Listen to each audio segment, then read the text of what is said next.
শুভেচ্ছা, স্বাগত সন্ধ্যার মাছরাঙা সংবাদে। আপনাদের সঙ্গে আছি আমি ফারহানা পারভিন। শুরুতে জানিয়ে দিচ্ছি গার্ডিয়ান লাইফ ইন্স্যুরেন্স সংবাদ শিরোনাম। বাংলায় কথা বলার কারণে ভারতীয়দেরও বাংলাদেশি হিসেবে চিহ্নিত করে বাংলাদেশে পাঠিয়ে দিচ্ছে বিএসএফ। শুধু পশ্চিমবঙ্গই নয়, দেশটির বিভিন্ন রাজ্যের বাংলাভাষীদের এভাবে পুশিং করার চেষ্টা হচ্ছে, যার বিরুদ্ধে প্রতিবাদে নেমেছেন সে দেশেরই নাগরিকরা। সম্প্রতি ঢাকায় বিজিবি বিএসএফ মহাপরিচালক পর্যায়ের বৈঠকে বিষয়ে জোরালোভাবে তোলা হয়। আগামী ফেব্রুয়ারির জাতীয় নির্বাচন দেশের গণতন্ত্রের জন্য একটি নতুন যুগের সূচনা বলেছেন প্রধান উপদেষ্টা। নিউ ইয়র্কে প্যারিসের মেয়রকে এ কথা বলেন তিনি। জাতিসংঘ সাধারণ পরিষদের অধিবেশনের ফাঁকে বিভিন্ন বৈঠকে অংশ নেন প্রধান উপদেষ্টা। বৈঠক করেন বিশ্বনেতা এবং সংস্থার প্রতিনিধিদের সঙ্গেও। দেশ জুড়ে স্বাস্থ্যসেবা ছড়িয়ে দেওয়ার উদ্যোগ নিয়েছে স্কয়ার গ্রুপ। কাল থেকে শুরু হচ্ছে মোবাইল ক্লিনিক সেবা। স্কয়ার গ্রুপের প্রতিষ্ঠাতা চেয়ারম্যান স্যামসন এইচ চৌধুরীর জন্মশতবর্ষপূর্তিতে এই ব্যতিক্রমী স্বাস্থ্যসেবা চালু করা হচ্ছে। প্রান্তিক জনপদে স্বাস্থ্যসেবা পৌঁছে দিতে আজ উদ্বোধন করা হলো 56,000 স্কয়ার মাইল জুড়ে নামের এই স্বাস্থ্যসেবা কার্যক্রম। শুনছিলেন শিরোনাম, এবার বিস্তারিত। বাংলায় কথা বলার কারণে ভারতের বিভিন্ন রাজ্য থেকে পশ্চিমবঙ্গের নাগরিকদের বাংলাদেশি হিসেবে চিহ্নিত করে বাংলাদেশে ঠেলে পাঠাচ্ছে ভারতীয় সীমান্তরক্ষী বাহিনী বিএসএফ। ভারতীয় বাংলাভাষী নাগরিকদের ওপর বৈষম্যমূলক আচরণের বিরুদ্ধে প্রতিবাদে নেমেছেন সে দেশেরই নাগরিকরা। নিয়াজ মুর্শিদের রিপোর্ট। এক্সকেভেটর মেশিন, মাটি খোঁড়া, নদীর চরের বালু উত্তোলন, রাস্তার ময়লা পরিষ্কার, এমন সব কাজেই বিশাল আকার এই মেশিন ব্যবহৃত হয়। অথচ প্রতিবেশী দেশে এটি ব্যবহৃত হচ্ছে মানুষ ছুঁড়ে ফেলার কাজে। পশ্চিমবঙ্গ, আসাম ও ত্রিপুরা রাজ্যের বাংলাভাষী নাগরিক যারা গুজরাট, রাজস্থান, মধ্যপ্রদেশ, দিল্লি ও উত্তরপ্রদেশে কাজ করেন, তাদেরকে বাংলাদেশি তকমা দিয়ে সীমান্ত লাগোয়া ভারতের 4টি রাজ্যে ফেরত পাঠিয়ে দিচ্ছে সেদেশের পুলিশ ও একটি সাম্প্রদায়িক দলের মাঠ পর্যায়ের নেতাকর্মীরা। তারপর তাদেরকে এক্সকেভেটরে চাপিয়ে কাঁটাতারের ওপর দিয়ে বাংলাদেশের ভেতর ছুঁড়ে ফেলা হয়। আমাকে ধরেছে রাজস্থান থেকে নিয়ে। আমার বাড়ি জালালপুর ডিস্ট্রিক্ট হচ্ছে মালদা, কালিয়াচক হচ্ছে থানা। জেলে আমাকে 2 মাস রেখেছিল। হাতে দিয়ে বিএসএফ রাত্রে আমাকে এখানে পরশু রাত্রে আমাকে পার করে দিয়েছে। তবুও বলছে আমরা বাংলাদেশি, আমাদেরকে কথায় কথায় গালাগাল দিচ্ছে, মারছে। শুধু যে বাংলাভাষী পুরুষ শ্রমিকদেরই বাংলাদেশি তকমা দিয়ে এদেশে ফেরত পাঠানো হচ্ছে তা না, সে দেশের নারীরাও এমন বর্বরতার শিকার হচ্ছেন। বাঙালি হয়ে নিজের রুমের মধ্যে একজন নন বেঙ্গলি এসে বাংলাকে নিয়েই অপমান করে যাচ্ছে। বাংলাভাষীদের বাংলাদেশি হিসেবে চিহ্নিত করে বন্দুকের মুখে বাংলাদেশে ঠেলে পাঠানোর বিরুদ্ধে সে দেশেই প্রতিবাদে নেমেছেন সচেতন নাগরিকরা। গলায় বন্দুক রেখে বলেছে কি বাংলাদেশি যাও নাই তো গুলি করে দেগা। যাদের বাপ চতুর্ভুজে কোনোদিন বাংলাদেশে যায়নি তাদেরকেও বাংলাদেশি বলে এই অত্যাচার করছে। বিভিন্ন প্রমাণপত্র উপস্থাপন করে তারা বলছেন কয়েক পুরুষের বাস পশ্চিমবঙ্গে, এমন নাগরিকদেরও বাংলাদেশি বলা হচ্ছে। যার ঠাকুরদার তাকে রাজস্থান থেকে পুলিশ পিক আপ করে বিএসএফ এ হ্যান্ডওভার করে বাংলাদেশি বলে বাংলাদেশে ঠেলে ঢুকিয়ে দিয়েছে। সম্প্রতি ঢাকায় বিজিবি ও বিএসএফ এর মহাপরিচালক পর্যায়ের বৈঠকেও বিষয়টি উঠে আসে। He handed over more than 550 Bangladeshi nationals in cases where BGP could not verify the credentials. They were handed over to the Indian agencies for deportation through the established mechanism. Human rights watch বলছে ভারতের কর্তৃপক্ষ কোনো প্রক্রিয়া ছাড়াই বাংলাভাষীদের অবৈধ অনুপ্রবেশকারী হিসেবে চিহ্নিত করে আটক করেছে। তাদের মধ্যে অনেকেই নিখোঁজ রয়েছেন। অনেককে বাংলাদেশে জোর করে ঠেলে দিলেও পরবর্তীতে কেউ কেউ আবার ভারতে ফিরে গেছেন। নিয়াজ মোর্শেদ, মাছরাঙা সংবাদ, ঢাকা। আগামী বছর ফেব্রুয়ারির জাতীয় নির্বাচন দেশের গণতন্ত্রের জন্য একটি নতুন যুগের সূচনা করবে বলে আশাবাদ জানিয়েছেন প্রধান উপদেষ্টা অধ্যাপক ডক্টর মোহাম্মদ ইউনূস। জাতিসংঘের সফরে বিশ্ব নেতাদের সঙ্গে বৈঠকে এমন আশাবাদ জানিয়েছেন তিনি। নিউ ইয়র্কে প্যারিসের মেয়র অ্যান হিডালগো প্রধান উপদেষ্টা অধ্যাপক মোহাম্মদ ইউনূসের সাথে সাক্ষাৎ করেছেন। সাক্ষাৎকালে দুই নেতা বাংলাদেশের আসন্ন সাধারণ নির্বাচন, চলমান রোহিঙ্গা মানবিক সংকট সহ বিভিন্ন গুরুত্বপূর্ণ বিষয়ে আলোচনা করেন, যেখানে প্রধান উপদেষ্টা বলেন আগামী বছর ফেব্রুয়ারির জাতীয় নির্বাচন দেশের গণতন্ত্রের জন্য একটি নতুন যুগের সূচনা করবে। প্রধান উপদেষ্টা জাতিসংঘ সাধারণ পরিষদের অধিবেশনের ফাঁকে অনুষ্ঠিত সামাজিক উদ্ভাবন বিষয়ক বৈঠকে অংশ নিয়েছেন, যেখানে সরকারি ও বেসরকারি খাতের শীর্ষ নেতারা উপস্থিত ছিলেন। বিশ্ব অর্থনৈতিক ফোরাম বৈঠকের আয়োজন করে। এদিকে বাংলাদেশ যেন স্বল্পোন্নত দেশ থেকে উন্নয়নশীল দেশে উত্তরণের পথে কোনো প্রতিবন্ধকতার মুখে না পড়ে, সেজন্য বিশ্ব বাণিজ্য সংস্থার পূর্ণ সমর্থন চেয়েছেন প্রধান উপদেষ্টা। বিশ্ব ব্যাংকের সঙ্গেও বৈঠক করেছেন প্রধান উপদেষ্টা। পাচার হওয়া অর্থ ফেরত পাঠাতে সংস্থাটির সহায়তা চেয়েছেন তিনি। পরে অধ্যাপক ইউনূস অস্ট্রেলিয়ার প্রধানমন্ত্রী অ্যান্থনি আলবানিজের সঙ্গে এক বৈঠকে বলেন, ফেব্রুয়ারির প্রথম দিকে দেশের ইতিহাসে সবচেয়ে স্বচ্ছ এবং বিশ্বাসযোগ্য নির্বাচন পরিচালনার জন্য তার সরকার প্রতিশ্রুতিবদ্ধ। মূল মেসেজ হচ্ছে যে আমরা ফেব্রুয়ারিতে 15ই ফেব্রুয়ারির মধ্যে ফেব্রুয়ারির প্রথমার্ধে ইলেকশন করতে যাচ্ছি। এটা একটা ফ্রি, ফেয়ার, পিসফুল, ক্রেডিবল এবং খুবই উৎসব মুখর একটা ইলেকশন হবে এবং সেটার বিষয়ে পুরো বিশ্ববাসীকে জানানো। এবং অলরেডি আপনারা এই গত ইন রিসেন্ট মান্থ প্রত্যেকটা ওয়ার্ল্ডের টপ লিডাররা, টপ তাদের এনভয়রা আমাদেরকে জানিয়েছেন যে তারা ফুললি সাপোর্ট দিচ্ছেন এই গভর্নমেন্টকে। প্রধান উপদেষ্টা নেদারল্যান্ডসের রানী ম্যাক্সিমা, বিশ্ব স্বাস্থ্য সংস্থার মহাপরিচালক, চিলির প্রাক্তন রাষ্ট্রপ্রধান ও উরুগুয়ের পররাষ্ট্রমন্ত্রীর সঙ্গেও বৈঠক করেন। এদিকে অধ্যাপক ইউনূসকে দেওয়া হয়েছে ফেয়ার ওয়ার্ল্ডের আনলক বিগ চেঞ্জ অ্যাওয়ার্ড। শিক্ষা ও সামাজিক অর্থনৈতিক উন্নয়নে তার পথপ্রদর্শক ভূমিকা এবং মানব কল্যাণে আজীবন প্রতিশ্রুতির স্বীকৃতিস্বরূপ এ সম্মাননা প্রদান করা হয়। ফেয়ার ওয়ার্ল্ডের বার্ষিক উচ্চ পর্যায়ের গ্লোবাল এডুকেশন ডিনারে ডক্টর ইউনূসকে এই বিশেষ সম্মাননা প্রদান করা হয়েছে। আনোয়ার হোসেন, মাছরাঙা সংবাদ, ঢাকা। দেশ জুড়ে স্বাস্থ্যসেবা ছড়িয়ে দেওয়ার উদ্যোগ নিয়েছে স্কয়ার গ্রুপ। এর প্রতিষ্ঠাতা চেয়ারম্যান স্যামসন এইচ চৌধুরীর জন্মশতবর্ষে রাজধানীতে উদ্বোধন করা হয়েছে এই মোবাইল ক্লিনিক সেবার। আগামীকাল স্যামসন এইচ চৌধুরীর জন্মশতবর্ষ পূর্তির দিন থেকে সেবা কার্যক্রম শুরু করবে মোবাইল ক্লিনিকটি। বাংলাদেশের বহুজাতিক শিল্প প্রতিষ্ঠান স্কয়ার গ্রুপের প্রতিষ্ঠাতা স্যামসন এইচ চৌধুরী স্বপ্ন দেখতেন দেশের প্রতিটি মানুষ আসবে স্কয়ারের সেবার আওতায়। সেই স্বপ্ন ও পরিকল্পনার আলোকে বিস্তার ঘটিয়েছেন ব্যবসার। তার মৃত্যুর পরেও থেমে নেই সেই প্রচেষ্টা। স্যামসন এইচ চৌধুরীর জন্মশতবর্ষ পূর্তিতে আরেকটি ব্যতিক্রমী সেবা চালু করল স্কয়ার গ্রুপ। দূরবর্তী প্রান্তিক জনপদে স্বাস্থ্যসেবা পৌঁছে দিতে রাজধানীর গুলশানে স্যামসন সেন্টারে আজ উদ্বোধন করা হলো মোবাইল ক্লিনিক ও টেলিমেডিসিনের মাধ্যমে স্বাস্থ্য সেবা কার্যক্রম 56,000 স্কয়ার মাইল জুড়ে।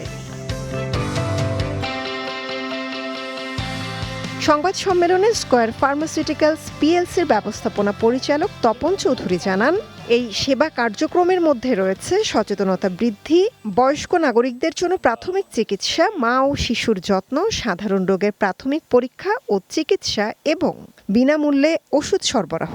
দেশের শিল্প অঞ্চলগুলোতে নারীদের চোখ ও প্রজনন স্বাস্থ্যের দিকে বিশেষভাবে নজর দেওয়া হবে বলেও জানান তিনি। নিম্ন মধ্যবিত্ত মানুষ যাদের অনেক সময় যাদের ডক্টরের কাছে যাবার মতো যথেষ্ট সামর্থ্য নাই, তাদের জন্যেই এই হসপিটালটি মুভ করবে এবং হসপিটাল ভিতরে আপনারা নিজেরা গেলেই দেখতে পারবেন যে সেখানে এক্সামিন করার ব্যবস্থা আছে। বাট ইনিশিয়ালি এইটা ঢাকার আশপাশে শেষ করে তারপরে আমরা বিশেষ করে ইন্ডাস্ট্রিয়াল এরিয়াতে আমরা মুভ করতে চাই।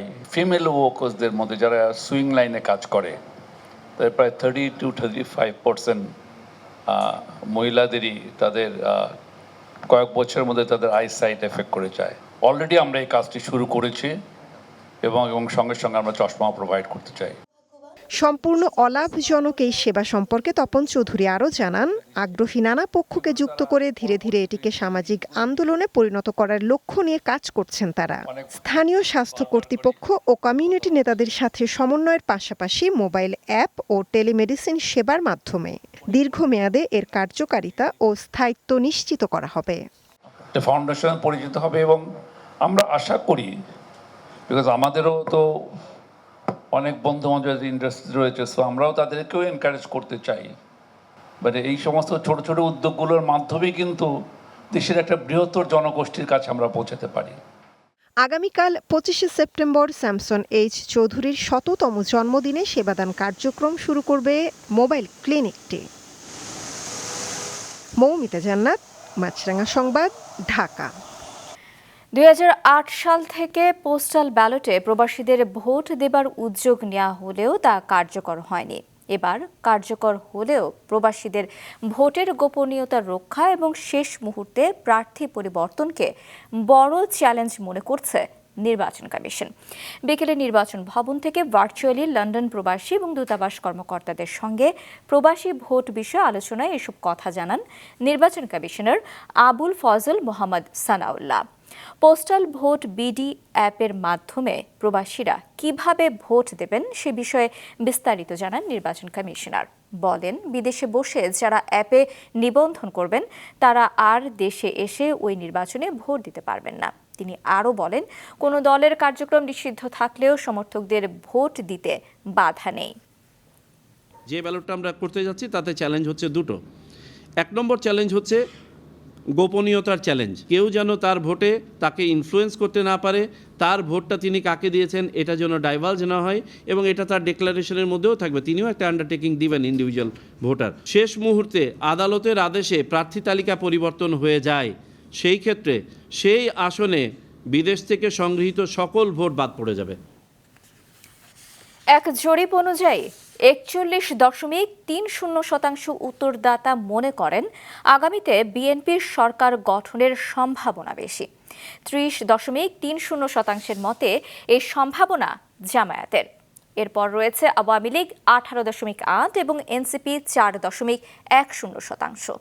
ইনোভেশন কনসাল্টিং এর পরিচালিত পিপলস ইলেকশন পালস সার্ভের দ্বিতীয় দফার প্রতিবেদনে এই তথ্য উঠে এসেছে।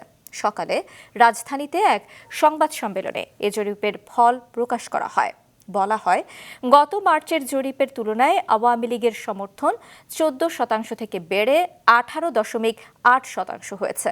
নির্বাচনে আওয়ামী লীগকে চান 45.79% উত্তরদাতা। অন্যদিকে এনসিপি এবং ইসলামী আন্দোলনের সমর্থন কমে যথাক্রমে 4.1% এবং 3.1% হয়েছে। জরিপে 10,413 জন ভোটারের মতামত নেওয়া হয়েছে, যাদের 69.5% গ্রাম এবং 30.5% শহরের বাসিন্দা। দেশের 64টি জেলার 521টি স্থান থেকে তথ্য সংগ্রহ করা হয়। জরিপ অনুযায়ী ভোট দেয়া নিয়ে ভোটারদের সিদ্ধান্তহীনতার হার বেড়েছে। নাম্বার 2 হচ্ছে যে এদের অনেকেই এখনো কিন্তু এমপি ক্যান্ডিডেট এটা ডিসিশন হয়নি। 65% বা তারও বেশি তারা বলেছেন যারা প্রার্থীর যোগ্যতা দেখে হচ্ছে গিয়ে ভোট দিবেন। বিএনপির মহাসচিব মির্জা ফখরুল ইসলাম আলমগীর সম্প্রতি কোনো বিদেশি গণমাধ্যমকে সাক্ষাৎকার দেননি। আজ এক বিবৃতিতে এমন দাবি করেছে বিএনপি। দলের সহ দফতর সম্পাদক তায়েফুল ইসলাম টিপু স্বাক্ষরিত বিবৃতিতে বলা হয়, ভারতের কলকাতা ভিত্তিক দৈনিক ওই সময় পত্রিকার মির্জা ফখরুলের নামে প্রকাশিত সাক্ষাৎকারটি ডাহা, মিথ্যা এবং মন গড়া। উদ্দেশ্য প্রণোদিতভাবে দল এবং মহাসচিবের ভাবমূর্তি ক্ষুণ্ণ করার লক্ষ্যে কল্পনাপ্রসূত সাক্ষাৎকারটি প্রচার করা হয়েছে। বানোয়াট এই বক্তব্যের উদ্দেশ্য হচ্ছে বাংলাদেশের জনগণের মনে সন্দেহ এবং সংশয় তৈরি করা। বিদেশি গণমাধ্যমে প্রকাশিত এই ধরনের অসত্য বক্তব্য সম্পর্কে দেশের জনগণ এবং দলের নেতাকর্মীদের বিভ্রান্ত হওয়ার কোনো সুযোগ নেই। আওয়ামী লীগের সঙ্গে কোনো আতাত নেই। যারা দলটিকে সহযোগিতা করেছে তারা যাতে খোলস বদল না করতে পারে সেদিকে খেয়াল রাখার আহ্বান জানিয়েছেন বিএনপির সিনিয়র যুগ্ম মহাসচিব রুহুল কবির রিজভী। রাজধানীর শেরেবাংলা নগরে শহীদ রাষ্ট্রপতি জিয়াউর রহমানের মাজারে শ্রদ্ধা নিবেদন শেষে এমন মন্তব্য করেন তিনি। বলেন, অন্তর্বর্তী সরকার দক্ষতা দেখালে নিউ ইয়র্কে ফ্যাসিবাদের দস্যুরা এমন কর্মকাণ্ড করতে সাহস পেত না। আর আওয়ামী লীগের দুর্নীতি অপকর্মের বিচার হলে এমন হতো না। দুদককে অথর্ব মন্তব্য করে রিজভী বলেন, এখনো লুটেরাদের কোনো অর্থ ফেরত আনতে পারেনি আর বিচারও করতে পারেনি। তারা যদি আজকে আরো বেশি দক্ষতা প্রদর্শন করতেন তাহলে নিউ ইয়র্কে যে ঘটনাটি ঘটেছে সেখানে ফ্যাসিবাদের দোসররা যে কর্মকাণ্ড করেছে এটা সাহস হতো না। আওয়ামী লীগের সাথে কোনো আতাত নেই। আওয়ামী লীগের সাথে যারা তাকে সহযোগিতা করেছে তাদের জন্য খোলস খুলে নতুন ভাবে আত্মপ্রকাশ করতে না পারে, আমাদেরকে সেই দিকটাই দেখতে হবে। আন্তর্জাতিক প্রসঙ্গ, অবিলম্বে গাজায় যুদ্ধ বন্ধের আহ্বান জানিয়েছেন যুক্তরাষ্ট্রের প্রেসিডেন্ট ডোনাল্ড ট্রাম্প। জাতিসংঘ সাধারণ পরিষদের ৮০তম অধিবেশনের উদ্বোধনী অনুষ্ঠানে দেয়া ভাষণে তিনি এ কথা বলেন। তবে তিনি বলেছেন, প্যালেস্টাইনকে রাষ্ট্র হিসেবে স্বীকৃতি দিলে তা হামাসকে পুরস্কৃত করা হবে। নিরাপত্তা পরিষদের স্থায়ী ৫ সদস্যের মধ্যে যুক্তরাষ্ট্র ছাড়া ৪টি দেশ প্যালেস্টাইনকে রাষ্ট্র হিসেবে স্বীকৃতি দিয়েছে। প্রেসিডেন্ট ট্রাম্প জাতিসংঘেরও সমালোচনা করেন।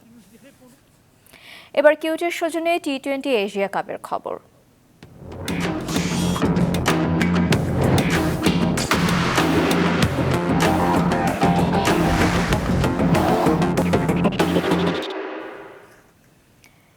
ইনজুরিতে আছেন বাংলাদেশ দলের অধিনায়ক লিটন দাস। তিনি না খেলতে পারলে আজ ভারতের বিপক্ষে এশিয়া কাপে সুপার 4-এর ম্যাচে নেতৃত্ব থাকবেন জাকের আলী। এছাড়াও ফাইনালে খেলতে বাংলাদেশের সামনে কি কি সমীকরণ, তাই সংযুক্ত আরব আমিরাতের দুবাই থেকে জানিয়েছেন স্টাফ রিপোর্টার অনিক জাবের। ভারতের বিপক্ষে সুপার 4-এর ম্যাচ খেলতে নামবে বাংলাদেশ। এই ম্যাচে যদি টাইগাররা হেরে যায় তেমন কোনো ক্ষতি হবে না, আবার জিতলেও তেমন কোনো লাভ হবে না। এই কথাটা বলছি তার কারণ এর পিছনে একটা ইকুয়েশন আছে। শ্রীলঙ্কাকে গতকাল পাকিস্তান হারিয়েছে এবং হারার পরে পাকিস্তান আর বাংলাদেশের কিন্তু পয়েন্ট সমান হয়ে গেছে, কিন্তু রান রেটে পাকিস্তান বাংলাদেশের চেয়ে এগিয়ে গেছে। এখন বাংলাদেশ যদি ভারতকে এই ম্যাচে হারায়ও তারপরেও পাকিস্তানকে হারাতে হবে, এবং বাংলাদেশ যদি ভারতের সাথে হেরেও যায় তারপরেও পাকিস্তানকে পরের ম্যাচে হারাতে হবে। অর্থাৎ 25 সেপ্টেম্বর ম্যাচে পাকিস্তানকে যদি বাংলাদেশ হারাতে পারে তাহলেই ফাইনাল খেলতে পারবে, অন্যথায় কিন্তু বাংলাদেশের ফাইনাল খেলার স্বপ্ন শেষ হয়ে যাবে। তো এই যখন ইকুয়েশন, তখন কিন্তু বাংলাদেশ দলের একটা শঙ্কা আছে। সেই শঙ্কার বিষয়টা হচ্ছে লিটন কুমার দাস। গত 2 দিন আগে লিটন অনুশীলন করার সময় আইসিসির একাডেমি মাঠে কোমরে চোট পেয়েছিল এবং এরপরে তিনি ব্যাটিং না করে চলে যায়। তারপরে কিন্তু টিম ম্যানেজমেন্ট বলেছিল লিটনের এই ইনজুরি বা লিটনের এই চোট বেশি গুরুতর নয়, পরীক্ষা নিরীক্ষাও করা হয়েছে। পরীক্ষার ফলাফল কিন্তু মোটামুটি পজিটিভ পাওয়া গেছে। তারপরে লিটনের যতটুকু জানতে পেরেছি একটু ব্যথা অনুভব করছে এখনো। এখন লিটনকে খেলানো হবে কিনা সেই বিষয়টাই কিন্তু টিম ম্যানেজমেন্ট শেষ পর্যন্ত অপেক্ষা করবে। যদি লিটন না খেলে এই ম্যাচে তাহলে কিন্তু টিম ম্যানেজমেন্ট একটা বিকল্প উপায় খুঁজে রেখেছে কে করবে অধিনায়কত্ব। সেক্ষেত্রে জাকের আলী অনিককে কিন্তু অধিনায়ক হিসেবে অলরেডি টিম ম্যানেজমেন্ট সিলেক্ট করে রেখেছে। বাংলাদেশের এই আজকের ভারতের বিপক্ষে ম্যাচ দেখার জন্য কিন্তু অধীর আগ্রহে আছে সবাই। এখানে যারা প্রবাসী দর্শক আছে তারা কিন্তু জানিয়েছে টিকিট পাচ্ছে না এবং অলরেডি স্টেডিয়াম ফুল হয়ে গেছে। তো বাংলাদেশ চাইবে শক্তিশালী ভারতকে এই ম্যাচে রুখে দিতে। অনিক জাবের, মাছরাঙা সংবাদ, দুবাই, সংযুক্ত আরব আমিরাত। সন্ধ্যা সংবাদ শেষ করছে, যাবার আগে গার্ডিয়ান লাইফ ইন্স্যুরেন্স সংবাদ শিরোনামগুলো আরও একবার। বাংলায় কথা বলার কারণে ভারতীয়দেরও বাংলাদেশে দেখিয়ে ফেরত পাঠিয়ে দিচ্ছে বিএসএফ। প্রতিবাদে নেমেছেন ভারতীয় নাগরিকরা। ফেব্রুয়ারি নির্বাচন দেশের গণতন্ত্রের জন্য নতুন যুগের সূচনা, নিউ ইয়র্কে বললেন প্রধান উপদেষ্টা। বিশ্বনীতি এবং সংস্থার প্রতিনিধিদের সঙ্গে বৈঠক। প্রতিষ্ঠাতা চেয়ারম্যান স্যামসন এইচ চৌধুরীর জন্মশতবর্ষ পূর্তিতে দেশ জুড়ে স্বাস্থ্য সেবার উদ্যোগ স্কয়ার গ্রুপের। কাল থেকে মোবাইল ক্লিনিক সেবা শুরু। এছাড়া সন্ধ্যার সংবাদে দর্শক রাস্তায় ধুলো এবং ধোঁয়া ফুসফুসের ক্ষতির কারণ হতে পারে, তাই জীবাণু এবং ফুসফুসের সংক্রমণ থেকে সুরক্ষিত থাকতে ব্যবহার করুন ফেস মাস্ক। এতক্ষণ সঙ্গে থাকার জন্য ধন্যবাদ জানিয়ে আমি ফারহানা পারভিন শেষ করছি সন্ধ্যার মাছরাঙা সংবাদ। এই দিন এইভাবে।